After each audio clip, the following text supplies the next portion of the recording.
Well, it's certainly been an interesting time for the markets. The last time we spoke with Phil, the major indices were hitting numerous record highs. Since late February, though, very different story. The U.S. market's down significantly. Of course, numerous reasons for all of this. We're going to get into it now and some of the key themes with Phil. Phil, great to have you back on the program. Hi, thanks for having me, Greg. Appreciate it. Times have changed, Phil, since we last spoke. What are you making of all this recent market volatility? Well, it's all about the tariffs, and the worst thing about the tariffs is now it's April 2nd is like Liberation Day for the tariffs, and that makes it worse because it's all a war of words, really, going back and forth. Will they? Won't they? On, off, and we don't worry. I tell my members at Phil Stock World, don't worry about it being rigged, and don't worry about it. People knowing things in advance. Let's just figure out what's going on and try to stay ahead of the game as the tide goes in and out on this stuff. The S&P is off its high, but there's a lot of bargains to be had, and that's what matters to us. So there are great stocks on sale. That was not the situation last time I was on the show in December, and we're very excited to go shopping at this point. Yeah, when you think about a 10% correction, which is what we got in the S&P 500 before it bounced a little bit, heading into this year, I had a few people tell me it would be healthy, or at least not unhealthy to see a move like that in the market before we, resumed. Oh, well, yeah, clearly things were overbought, and we started this new portfolio before August, and we weren't into buying anything. Things were too expensive, and now we've got this phenomenal opportunity to pick up stocks that have dropped 15, 20% from the highs, and they're getting back into a buyable range, and this is what we love. We're value investors. So, bring on the chaos. Okay, let's talk about a bit of that chaos. Obviously, as we said, centered around the tariffs. We feel it pretty acutely here in Canada because the United States is our largest trading partner. If you take a look at what's happening from a Canadian perspective, does it change your outlook?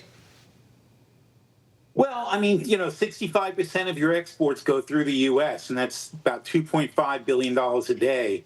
And Trump's original threat was to do a 25% tariff on all exports, which could have crushed export sectors like energy, autos, lumber, like Suncor, Magna, Canfor. Now it's a more targeted tariffs, and it's sparing some industries, but nobody's really sure what. There's no plan. There doesn't seem to be any sort of written thing of what's going to happen next. But we are staying on our toes and playing it by ears. The loonie's at 141 now, and the dollar's down 4% since January. So we'll see how that works out, and we'll see how the earnings go, and we'll see what people say about Q1 and their outlooks to Q2. Now, up until last week, Phil, we had 5 down weeks. Then we had a rally on Friday, continued into the beginning of this week. What's your read on where we're headed? Probably people are just trying to figure where do we go from here? Yeah, well, last week the S&P was down about 2%, then it came back, and then it closed. And what we have is a chart that shows the weak bounces, strong bounces. We calculate out what a recovery looks like and put it in black and white.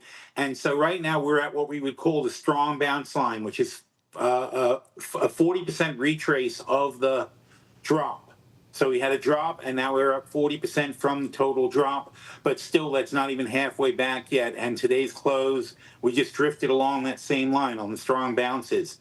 FedEx had terrible earnings, and that's a very bad sign. So we got to be careful and watch the data. And consumer confidence was awful today. So we're not out of the woods yet. Let's put it that way. Not out of the woods yet. We have obviously a lot of uncertainty. I think some guests have told me the only thing certain this year will be that uncertainty, and we definitely get a huge dose of it. If we take a look at the U.S. tariffs, Canada on us here in Canada, then retaliatory tariffs from Canada, how should Canadian investors be approaching all this? Oh, well, I think look, from the Canadian standpoint, if we want to analyze it quickly, how can I analyze this quickly? Let's talk about, there's the auto issue. You've got the bridge traffic on the Windsor-Detroit Bridge. That's where all your auto parts go through. That can impact companies like MAGA and Linmar.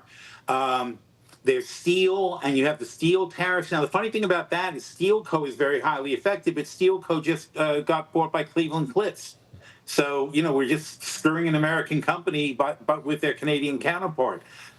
There's Algoma Steel also. On energy, you're going to widen the spread between Canadian oil and American oil.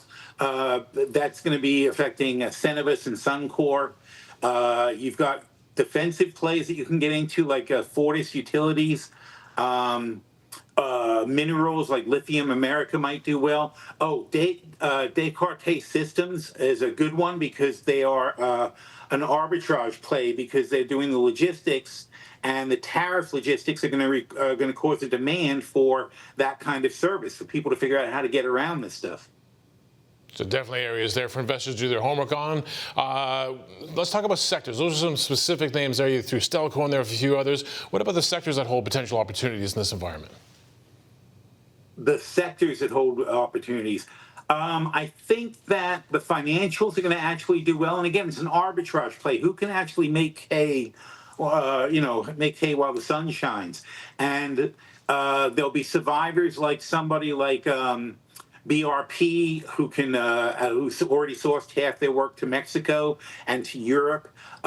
Some banks are going to be doing well because of the Bank of Canada cutting rates. Even REITs like RioCan can do well in this kind of situation. Gold, absolutely gold. I love gold miners, especially.